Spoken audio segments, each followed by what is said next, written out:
बिस्मिल्लाहिर्रहमानिर्रहीम अस्सलाम वालेकुम। इनर प्रोडक्ट स्पेस में आज हम सीखेंगे डायगोनल मैट्रिक्स क्या होते हैं। A square matrix A is known as diagonal matrix if A inverse is equal to A का ट्रांसपोज। अगर किसी मैट्रिक्स का आप ट्रांसपोज लें और वो उसके इनवर्स के इक्वल हो जाए तो देन इस टाइप के मैट्रिक्स को हम कहेंगे कि ये डायगोनल मैट्रिक्स है। फॉर एग्जांपल हम एक सिंपल सा केस लेते हैं, ये सपोज कर ले 1 - 2 and 2 1, राइट हो गया। ये आपके पास एक मैट्रिक्स है, इसका हम इन्वर्स भी फाइंड करते हैं और ट्रांसपोज भी ले लेते हैं और देखते हैं दोनों में क्या डिफरेंस आता है। इसका पहले डिटर्मिनेंट लेते हैं 1 + 4, तो ए डिटर्मिनेंट कितने के इक्वल आ जाएगा 5 के, राइट हो गया। ए डिटर्मिनेंट किसके इक्वल आ जाएगा 5 के। अब इसका इन्वर्स फाइंड करें तो वो होगा adjoint of A our determinant of A. Adjoint की अगर हम बात करें तो इट इज़ व्हाट, इन दो की जगह चेंज होगी और बाकी दो का साइन चेंज होगा, डिवाइडेड बाय डिटर्मिनेंट 5। तो ये ए इनवर्स, ये अब ए के ट्रांसपोज के इक्वल नहीं आ रहा तो सो वी से कि ये ऑर्थोगोनल नहीं है। तो अगर आप क्या करें, किसी भी मैट्रिक्स को चेक करना हो कि वो ऑर्थोगोनल है या नहीं है, तो आप उसका इन्वर्स फाइंड करें और इसका ट्रांसपोज लें। अब इसका ट्रांसपोज लेके चेक करते हैं क्या आता है, 1 - 2 2 1, राइट। तो अब ट्रांसपोज जो है वो इन्वर्स के इक्वल नहीं है। इसमें इन्वर्स में अगर आप नोट करें तो ये 5 एडिशनल आ रहा है, तो so this is not called as diagonal matrix, right हो गया। तो डायगोनल मैट्रिक्स के लिए क्या होता है। अच्छा, अब हम एक बात और यहाँ पे डिस्कस करते हैं कि अगर आपके पास देखें जब डायगोनल मैट्रिक्स है तो ए इन्वर्स ए के इक्वल होगा। इट्स मीन कि ए के जो आपके पास रो या कॉलम्स होंगे, अ square matrix A is known as diagonal matrix if inverse of A is equal to A transpose। तो आपको ये प्रॉपर्टी पता है कि since A into A inverse करें या A इनवर्स इंटू A करें तो आइडेंटिटी मैट्रिक्स आता है। जब कभी भी किसी मैट्रिक्स को उसके इनवर्स से मल्टीप्लाई करेंगे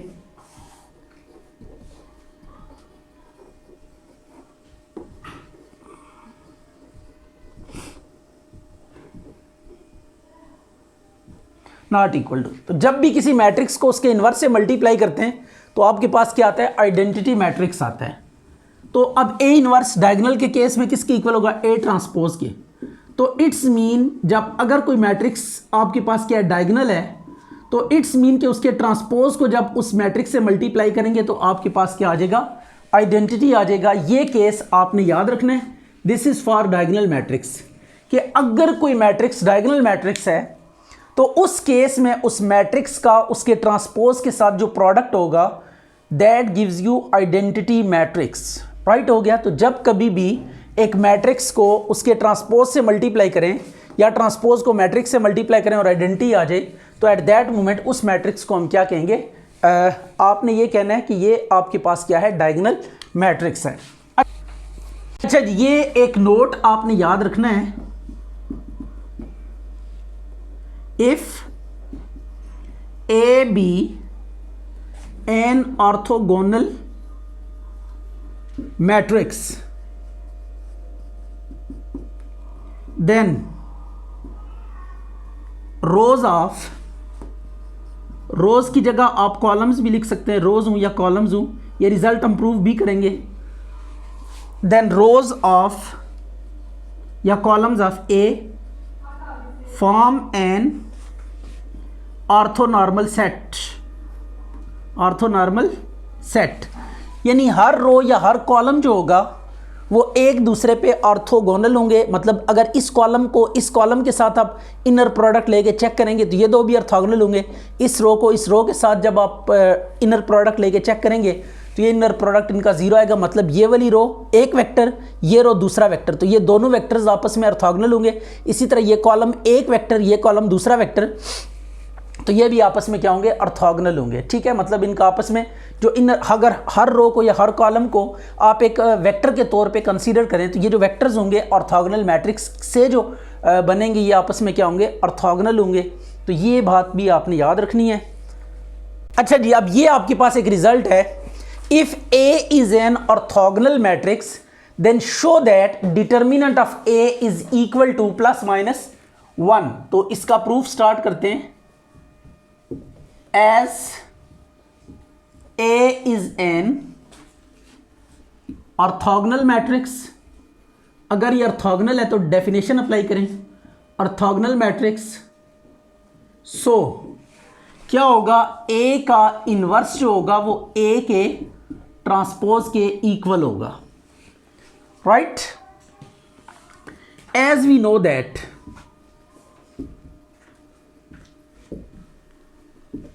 जब भी किसी मैट्रिक्स को उसके इनवर्स से मल्टीप्लाई करते हैं तो क्या आंसर आता है, आइडेंटिटी आंसर आता है। अच्छा, एक बात याद रखिएगा, ऑर्थोगोनल मैट्रिक्स हमेशा नॉन सिंगुलर होता है, ये बात भी आपने ध्यान में रखनी है।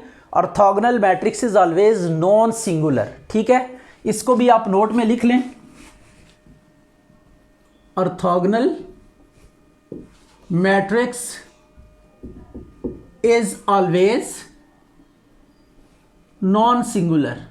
नॉन सिंगुलर यहां से भी आप ये बात कर सकते हैं। देखें, अब डिटर्मिनेंट किसके इक्वल आ रहा है, अगर कोई मैट्रिक्स ऑर्थोगोनल मैट्रिक्स है तो उसका डिटर्मिनेंट प्लस माइनस 1 के इक्वल आएगा, मीन जीरो नहीं आ सकता, या 1 होगा या -1 होगा। तो अगर कोई ऑर्थोगोनल मैट्रिक्स है तो उसका डिटर्मिनेंट लाजमी सी बात है 1 के इक्वल होगा या -1 के, तो मीन ये जीरो नहीं होगा। अगर जीरो नहीं होगा तो ये जो ऑर्थोगोनल मैट्रिक्स होगा it would be what, non singular. अब आप क्या करें, यहां पे ए इनवर्स की वैल्यू पुट करें। ए इनवर्स की वैल्यू क्या होगी, A transpose is equal to I using 1।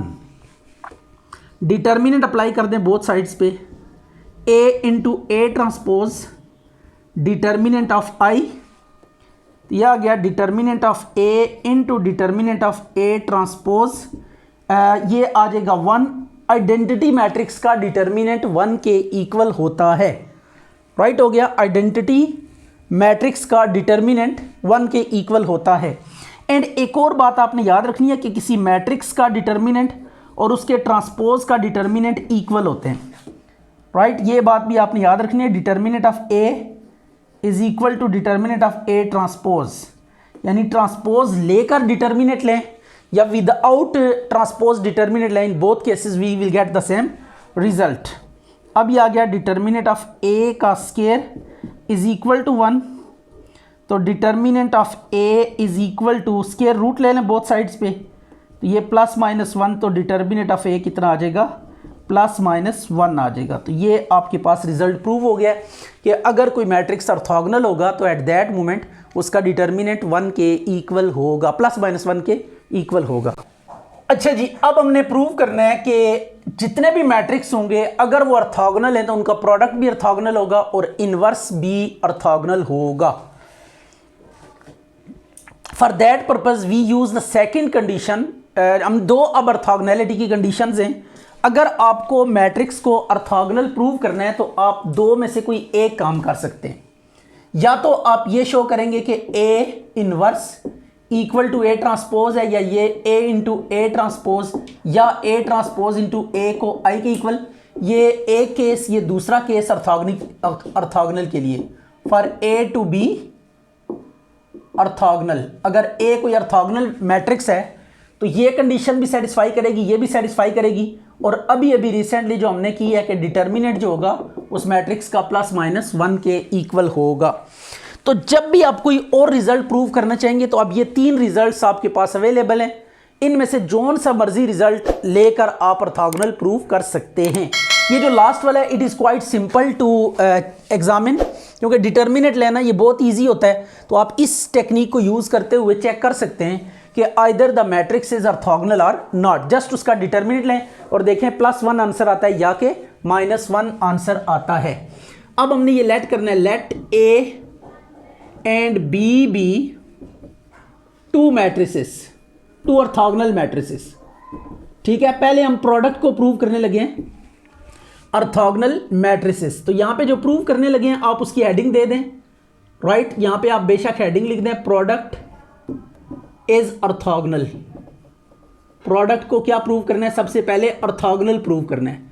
तो प्रोडक्ट को ऑर्थोगोनल प्रूव करने के लिए हम 2 का केस लेंगे, 2 को फिर 3 पे 4 पे जर्नलाइज करके आप सारे जितने भी मैट्रिक्स होंगे उनका प्रोडक्ट क्या होगा? ऑर्थोगोनल होगा। Let A and B be orthogonal matrix, then क्या होगा? डिटर्मिनेंट ऑफ ए ये भी किसके इक्वल होगा? +-1 के, और डिटर्मिनेंट ऑफ बी ये भी किसके इक्वल होगा? +-1 के।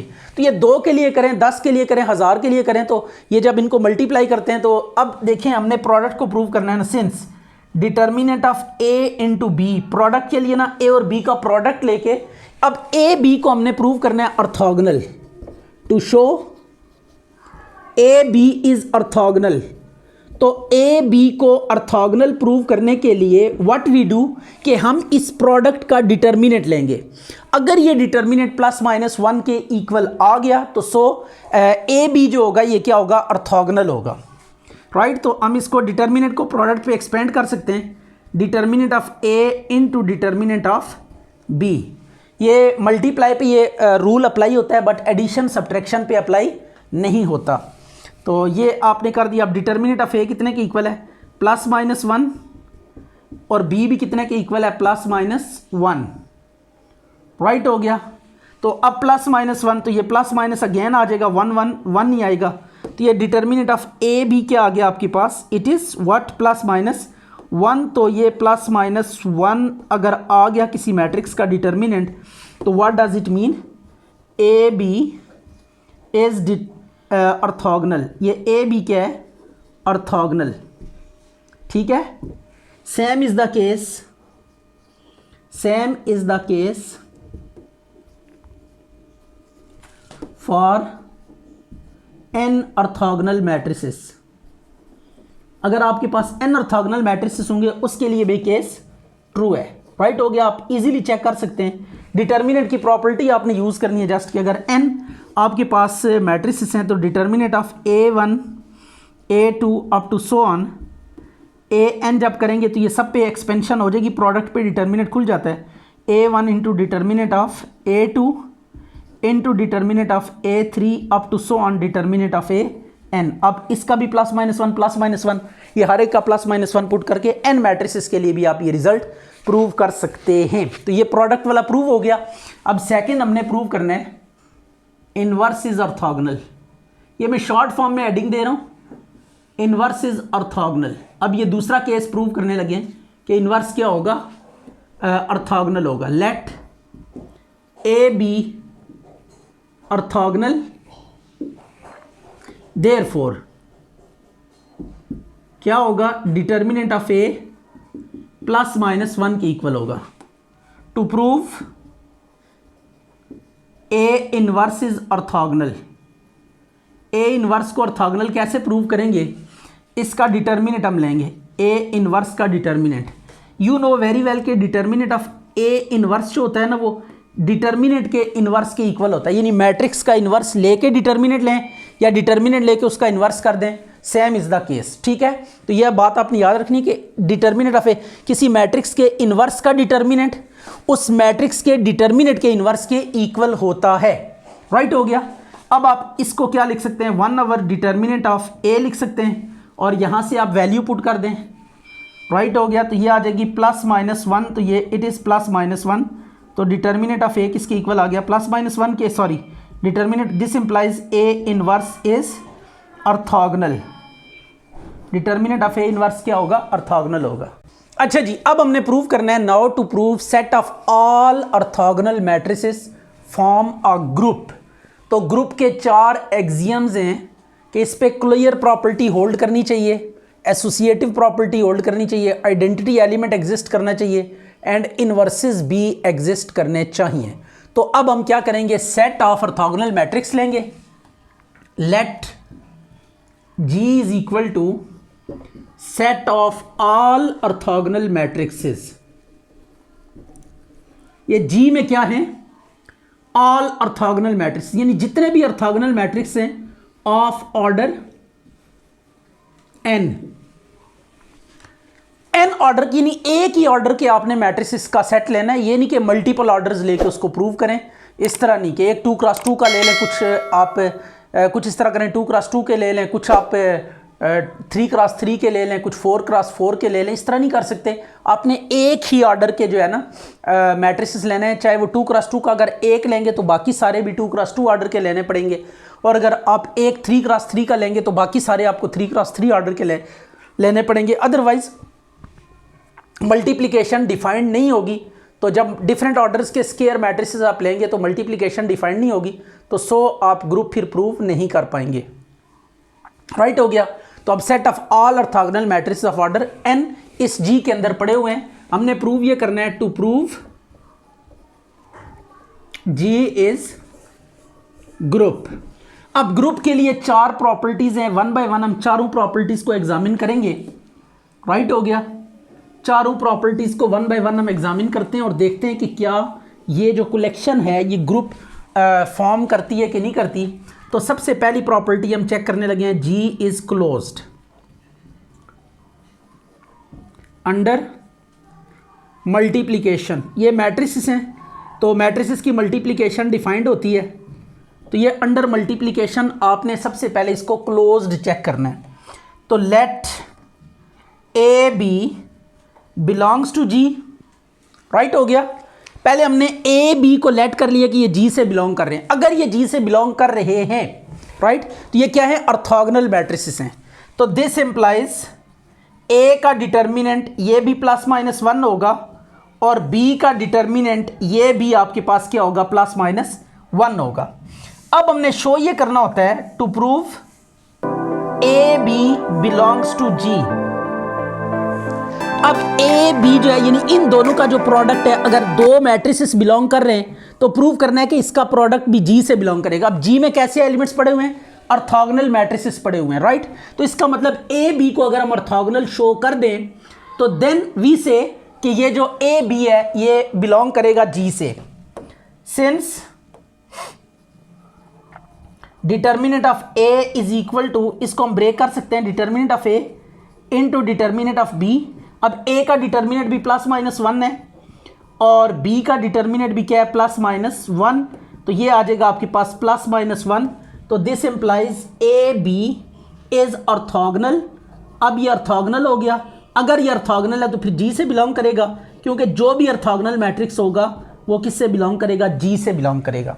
तो अगर ए बी G से बिलोंग कर रहे हैं तो वी हैव शॉन के ए इनका जो प्रोडक्ट होगा वो भी G से बिलोंग करेगा।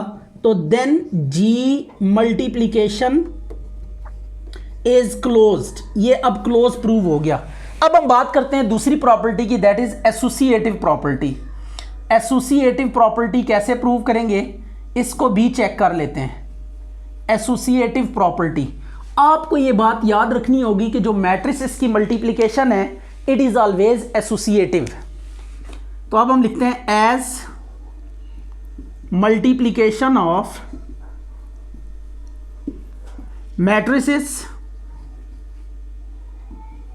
Matrices is always associative।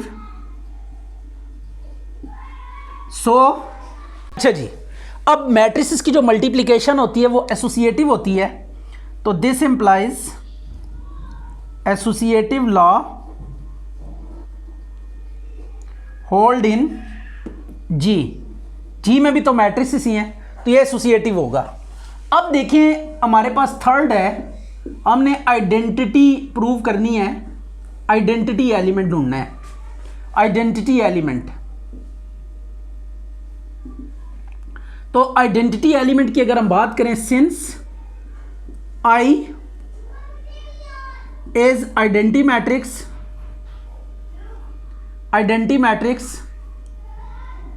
And determinant of I जो होगा ना वो किसके इक्वल होगा, 1 के।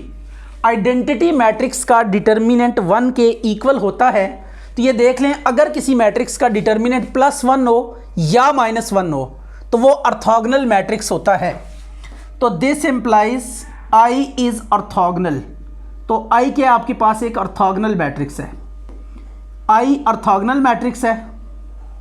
सो I belongs to G and behave as identity matrix, right हो गया। तो ये आपके पास आई आइडेंटिटी मैट्रिक्स होता है वैसे जनरली। अब हमने इसको ये चेक करना था कि ये ऑर्थोगोनल है कि नहीं है, तो इसका डिटर्मिनेंट 1 के इक्वल है। तो किसी भी मैट्रिक्स का डिटर्मिनेंट 1 हो या -1 हो, वो ऑर्थोगोनल होता है। तो ये ऑर्थोगोनल मैट्रिक्स हो गया। अगर ऑर्थोगोनल है तो जी से बिलोंग करेगा, और आइडेंटिटी है ऑर्थोगोनल भी है तो जी से बिलोंग कर गया, तो इट्स मीन आइडेंटिटी जो है वो जी से बिलोंग कर जाएगी। अब हम लास्ट प्रॉपर्टी एग्जामिन करने जा रहे हैं, दैट इज इनवर्सेस। इनवर्सेस की अगर हम बात करें तो let A belongs to G, then A का जो डिटर्मिनेंट होगा वो किसके इक्वल होगा, +-1 which is not equal to 0। अगर ए जी से बिलोंग कर रहा है तो ये ऑर्थोगोनल होगा। अगर ऑर्थोगोनल है तो इसका डिटर्मिनेंट +-1 के मतलब 0 के इक्वल नहीं होगा। तो अगर किसी मैट्रिक्स का डिटर्मिनेंट 0 के इक्वल ना हो तो उसका इनवर्स एग्जिस्ट करता है, राइट। तो अगर देखें ए बिलोंग कर रहा है जी से, तो जी से बिलोंग करने से ऑर्थोगोनल होगा। अगर ऑर्थोगोनल होगा तो इसका डिटर्मिनेंट +1 या -1 होगा, मीन 0 के इक्वल नहीं होगा। अगर किसी मैट्रिक्स का डिटर्मिनेंट 0 के इक्वल ना हो तो उसका इनवर्स एग्जिस्ट करता है, तो इट्स मीन के इनवर्स एग्जिस्ट करेगा। अब हम चेक करेंगे कि क्या ये इनवर्स ऑर्थोगोनल होगा कि नहीं होगा। तो आप इसका स्ट्रेट अवे क्या कर लें, डिटर्मिनेंट ले लें। ऑर्थोगोनल भी चेक करना होगा तो ये ए इनवर्स का डिटर्मिनेंट लें या डिटर्मिनेंट लेके उसका इनवर्स ले लें, सेम इज द केस। अब ये डिटर्मिनेंट ऑफ ए +-1, तो +-1 की जो भी पावर आंसर यही आ जाएगा, +-1 नहीं आ जाएगा। तो डिटर्मिनेंट ऑफ ए इनवर्स कितने के इक्वल आ गया, +-1 के। तो this implies A inverse is orthogonal, A inverse is orthogonal. तो ए इनवर्स क्या हो गया, ऑर्थोगोनल हो गया। तो अगर ये ऑर्थोगोनल है तो ये जी से बिलोंग कर जाएगा। तो this implies inverses exist in ji. Inverses क्या कर जाएंगे, एग्जिस्ट कर जाएंगे जी में, एग्जिस्ट इन जी। तो ऑल एक्सियम सेटिस्फाई हो गए। तो this implies G is group under multiplication of matrices, group under multiplication of matrices. तो मैट्रिसेस मल्टीप्लिकेशन के रिस्पेक्ट से जी क्या होगा, ग्रुप होगा। अच्छा जी, अब आपने क्या करना है, एक ऑर्थोगोनल मैट्रिक्स फाइंड करना है जिसकी एक रो आपको दे दी है। अब देखिए इसमें कितने एलिमेंट्स हैं, 2 एलिमेंट्स हैं। तो जितने एलिमेंट्स होते हैं उसके अंदर उतने ही हमने वेक्टर फाइंड कर, क्योंकि स्क्वायर मैट्रिक्स बनाना होता है तो स्क्वायर मैट्रिक्स में रोज और कॉलम्स इक्वल होती हैं। अगर ये फर्स्ट रो है, इसमें 2 एलिमेंट्स है तो इसमें 2 कॉलम भी होने चाहिए। तो हम एक और वेक्टर फाइंड करेंगे तो ये हमारी जो रिक्वायरमेंट है वो पूरी हो जाएगी। हम लेट कर लेते हैं v is equal to x y be orthogonal to u। अगर ये u पे ऑर्थोगोनल है तो देन क्या होगा, u का v के साथ इनर प्रोडक्ट किसके इक्वल होगा, 0 के। अच्छा, यहाँ पे इनर प्रोडक्ट डिफाइंड नहीं है तो सो ये ऑर्डर्ड पेयर है, ये ऑर्डर टप्पल है, जो भी है। इस केस में आपने straight away Euclidean product apply करना है जो कि डॉट प्रोडक्ट की तरह है। फर्स्ट को फर्स्ट के साथ मल्टीप्लाई करेंगे, x ओवर √5 प्लस सेकंड को सेकंड के साथ मल्टीप्लाई करेंगे 2y over √5 is equal to 0। √5 common लेके 0 से मल्टीप्लाई कर दें, ये ख़त्म हो जाएगा। 2y x is equal to -2y। तो this implies v is equal to -2y और y। x को इन टर्म्स ऑफ y या y को इन टर्म्स ऑफ x आप डिटरमिन कर ले, नो प्रॉब्लम एट ऑल। अब y कॉमन लेके यहाँ से ना ड्रॉप कर दें, यह आ जाएगा -2 और 1। अब इसको नॉर्मलाइज भी करना है, ये तो नॉर्मल है, ठीक है। अब इसको हमने नॉर्मलाइज करना है, इसका नॉर्मलाइज्ड वेक्टर फाइंड करना है। तो इसके लिए इसका यूक्लिडियन नॉर्म फाइंड करेंगे। तो नॉर्म क्या होगा, -2 का स्क्वायर प्लस 1 का स्क्वायर। तो यह आ जाएगा 4 + 1 और यह आ जाएगा √5। तो v नॉर्म कितने के इक्वल आ गया, √5 के। तो अब आपने करना ये है कि इसका नॉर्मलाइज्ड वेक्टर फाइंड करना है। तो नॉर्मलाइज्ड वेक्टर क्या होगा, नॉर्मलाइज्ड वेक्टर ये होगा कि ये देखें v का नॉर्मलाइज्ड वेक्टर, -2 को भी आप इसके नॉर्म से डिवाइड कर दें और 1 को भी, यानी जितने भी इसके कंपोनेंट्स हैं उनको आपने नॉर्म से डिवाइड करना है। तो ये नॉर्मलाइज्ड वेक्टर आ जाएगा।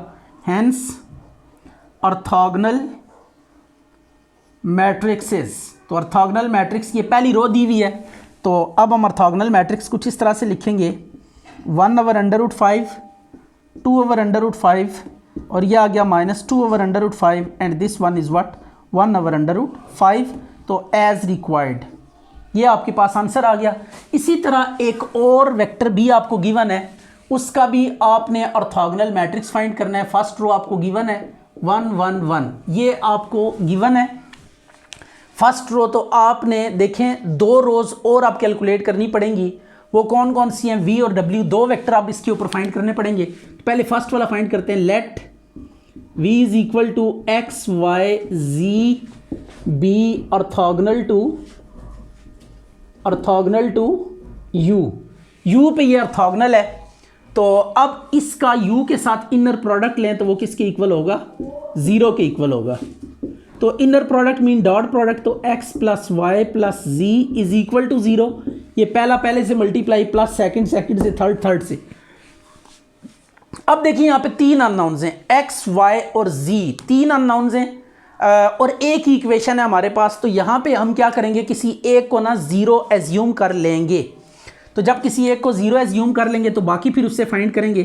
तो लेट जो भी किसी एक को आप 0 पुट कर दें, x को 0 पुट कर दें, y plus z is equal to 0, तो y इज इक्वल टू क्या आ जाएगा -z। तो दिस इंप्लाइज v में ये वैल्यू पुट करें, x की जगह पे 0, y की जगह -z और ये z आ गया। तो v आपके पास आ जाएगा 0 -1 1, राइट। ये v भी आ गया। अब इसके बाद थर्ड वाला लेट करते हैं w। तो अब एक ऐसा वेक्टर फाइंड करेंगे जो इन 2 पे क्या होगा, ऑर्थोगोनल होगा। तो उसको फाइंड करने के लिए let orthogonal to u and v, u और v क्या है, w है। अगर w orthogonal to u and v है तो व्हाट डज इट मीन, ये अब 2 वेक्टर्स अगर आपको गिवन है और उन पे ऑर्थोगोनल आपने फाइंड करना है ना, तो this is quite simple method. ये आपके पास मेथड है e1 e2 e3। पहला u है तो u के कंपोनेंट्स लिखें 1 1 1, फिर v के कंपोनेंट्स लिखें 0 -1 1, राइट हो गया। तो ये आपके पास अब e1 1 -1 1 1 minus e2 1 0 1 1 plus e3 1 0 1 -1। तो यह आ जाएगा e1 1 -1 1 + 1 आ जाएगा, डिटर्मिनेंट एक्सपेंड करना है। e2 1 -0 plus e3 -1 plus 0। तो यह आ जाएगा 2e1 -e2 -e3। तो w क्या आ जाएगा आपके पास -2 -1 -1। तो this is third orthogonal vector. अच्छा ये बात अब याद रखिएगा कि ऑर्थोगोनल वेक्टर्स जो है ना वो यूनिक नहीं होंगे, डिफरेंट रिजल्ट्स आ सकते हैं। तो सो आपने यहाँ पे मतलब यूँ कह लें स्ट्रिक्ट नहीं होना कि x को ही क्यों 0 रखा है। आप चाहें तो y को 0 रख लें, चाहें तो z को 0 रख लें, या कोई आर्बिट्रेरी वैल्यू पुट करके बाकियों की आप कैलकुलेट कर लें, लेकिन देख लें कि बाकियों की वैल्यू आनी चाहिए। यानी x is equal to y अगर रख लें तो मीन उससे भी आ सकती है, y को z के इक्वल रख लें, मतलब किसी एक को दूसरे के इक्वल एज्यूम करके भी ना आप, तो इस तरह बहुत से वेक्टर्स आपके पास आ सकते हैं। तो there are so many possibilities कि आप इस केस को लेकर कई एक वेक्टर्स फाइंड कर सकते हैं। ठीक हो गया। तो अब u v w ये ऑर्थोगोनल वेक्टर हैं, इसका नॉर्म फाइंड करें।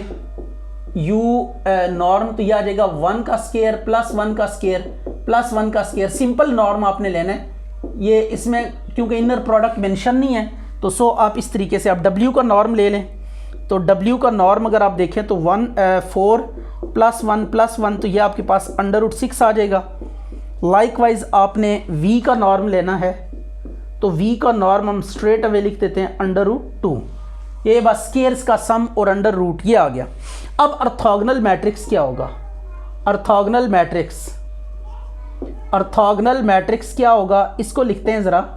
A is equal to, just आपने ये करना होता है कि हमें नॉर्मलाइज्ड वेक्टर चाहिए होते हैं, ऑर्थोनॉर्मल वेक्टर्स चाहिए होते हैं। ठीक है, तो इसके लिए ना अब पहला u वेक्टर है तो उसके नीचे उसका नॉर्म लिखें, हर कंपोनेंट के नीचे 1/√3 1/√3 1/√3। ये फर्स्ट रो गिवन थी। अब सेकंड रो आप ये वाली लेंगे, 0 को डिवाइड करने की ज़रूरत नहीं है, -1/√2 and 1/√2 and likewise third row आपके पास क्या आएगी 2/√2 -1/√2 और -1/√2। तो ये अब आपके पास ऑर्थोगोनल वेक्टर आ चुका है। आप इसको चेक करना चाहें तो इसका डिटर्मिनेंट लें, तो इसका डिटर्मिनेंट डेफिनेटली क्या आएगा, 1 के इक्वल आएगा। अच्छा जी, अब ये आपके पास एक मैट्रिक्स है, इसको लेकर उसकी यानी ऑर्थोगोनल मैट्रिक्स की एक रो आपको गिवन है, इसको लेकर अब आपने ऑर्थोगोनल मैट्रिक्स कंप्लीट करना है। मीन ये 3 कंपोनेंट्स हैं तो 3x3 का मैट्रिक्स बनेगा। तो एक रो गिवन है, 2 रोज हमने और डिटरमिन करनी है। तो फॉर दैट पर्पज हमने करना कुछ यूं है कि यहाँ पे हम डॉक्टर रफ़ीक रूल अप्लाई करेंगे कि अगर आप एक वेक्टर से orthogonal set of orthogonal matrices find करना चाहें तो आप कर सकते हैं, कीपिंग इन माइंड कि उसकी डायमेंशंस कितनी हैं। तो इसको लेकर डॉक्टर रफ़ीक रूल को अप्लाई करते हुए हम इस पे ऑर्थोगोनल जो है ना वेक्टर फाइंड कर लेंगे। फिर उसके बाद थर्ड ऑर्थोगोनल वेक्टर फाइंड करेंगे और उनको तीनों के नॉर्मलाइज करके उनको as a row of matrix express करेंगे तो आपके पास रिक्वायर्ड ऑर्थोगोनल मैट्रिक्स आ जाएगा। तो अब हम now we apply doctor Rafiq rule. Doctor Rafiq rule क्या है? डॉक्टर रफ़ीक ने यह काम किया था कि एक वेक्टर को लेकर उस पे ऑर्थोगोनल वेक्टर डिटरमिन किया था। तो इस रूल को हम इस तरीके से अप्लाई करेंगे, v is equal to e1 e2 plus e2 e3 plus e3 e1। This is the way. अच्छा, अब आप e1 पहले दो इसके नीचे लिखें 0 1/√5, फिर दूसरा तीसरा 1/√5 2/√5, फिर तीसरा पहला 2/√5 एंड 0। इनका डिटर्मिनेंट एक्सपेंड करें। तो डिटर्मिनेंट कैसे एक्सपेंड करेंगे? e1/√5 -0 plus 2e2/√5 minus e3/√5 plus 0 आ जाएगा -2e1/√5। राइट हो गया। तो अब e1 और e1 में अगर आप ऐड करें तो यह आ जाएगा -e1/√5 plus 2e2/√5 minus e3/√5। तो अब आप दो काम यहाँ पे करें। एक तो आपने ये √5 सब में कॉमन है, इसको ड्रॉप कर दें। वेक्टर में आप जस्ट डायरेक्शन रेशोस पिक करें आप, तो जो भी आपके पास कॉमन आता है उसको छोड़ दें। -1 ईज को भी छोड़ देंगे, ये बेसिस हैं। ये आ गया आपके पास इसकी जो वेक्टर फॉर्म है या डायरेक्शन रेशोस वाली फॉर्म है, इससे हमने इसको एक्सप्रेस कर दिया। तो ये doctor Rafiq rule. Doctor Rafiq rule ये कहता है कि आप ये मेथड तब अप्लाई कर सकते हैं जब आपको कंफर्म हो कि ये नॉट इक्वल टू 0 आएगा। मीन टू से कि अगर हम इस सारे को सॉल्व करें आंसर 0 आ जाए तो देन ये मेथड फेल हो जाता है। तो जब कभी भी ये मेथड आप अप्लाई करेंगे e1 e2 e2 e3 e3 e1 और फिर ये जो गिवन मैट्रिक्स गिवन वेक्टर होगा इसके कंपोनेंट्स आप यूज़ करेंगे first second third first third. तो उसके बाद आपने डिटर्मिनेंट एक्सपेंड करना है और देखना है कि कहीं 0 तो नहीं आ रहा। अगर ये 0 आ गया तो देन आप ये मेथड अप्लाई नहीं कर सकते। देन आपको जो प्रीवियस इनर प्रोडक्ट वाला मेथड है वही आप अप्लाई कर सकते हैं। तो ये एक ऑर्थोगोनल वेक्टर आ गया किसके ऊपर? u के ऊपर। अब हमने इन दोनों के ऊपर एक ऑर्थोगोनल वेक्टर फाइंड करना है। तो वो प्रीवियस मेथड के 2 वेक्टर्स आपको गिवन हो तो आप उन पे ऑर्थोगोनल वेक्टर इजीली फाइंड कर सकते हैं। Let w be orthogonal to u and v।